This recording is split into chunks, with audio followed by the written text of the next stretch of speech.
Եվ պարոն Կարապետյան, գիտեք, այդ ոչ ժողովրդավար գնացող տեսարանը ոչ տեսանք Ծառուկյանենց տանը, ասում են, որ Նարեկ ջան, դուք եք չէ գնահատում ոչ ժողովրդավար դա։ Ոչ ժողովրդավար։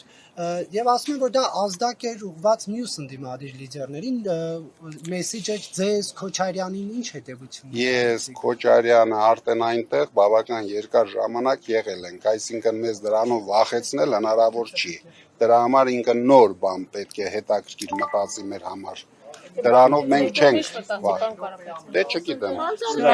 Մարդը կմտածի էլի, հիմա Ծառուկյանին ինչ մտածեց։ Կարապետյան վերջին հարցը էլի այսօր նաև մամուլի լրատվամիջոցների թափանցիկության մեջ վարչապետն անդրադարձել, ավելի վաղ նախագահի հետ էր այդ մասին խոսել, որ հատուկ խումբ է ստեղծվելու հրապարակումները համապարփակ ուսումնասիրելու համար։ Ինչ եք կարծում, ինչու է հենց այս փուլում այսպիսի նախաձեռնություն, այսպիսի խումբ ստեղծում։ Ինքը հայտարարել էր, ուզում է լրագրողներին ուղարկի ֆայլաբազար, դրա համար ուսումնասիրելու է ու ճանապարհ է, առաջին իսկ Նարեկին է ուղարկել։ Պարոն Կարապետյան, շատ բարդ հարցեր է տալիս։ Պարոն Կարապետյան, մեծ արդյունքներ ինքնաբացարկների մասով 106 անձ ինքնաբացարկ ներկայացած, ճիշտ է նշեցիք վստահության մասով, բայց կան այսպիսի մտավախություններ, որ դուք մտավախություն, այսինքն ձեր դաշինքը մտավախություն ուներ, որ այս անձինք կմիանան խորհրդան մտնելով իշխանության, դրա համար են նրանք հեռացել։ Դուք հավատացեք, ոչ մեկը չի միանա, նույնիսկ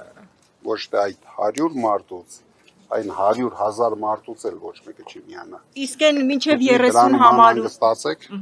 Իսկ հիմնական պատգամավորների ցանկից ինքնաբացարկ կլինի, որ արդեն խորհրդարան են անցել 30 հոգուց օրինակ։ Սպասվում է ինքնաբացարկի դիմում։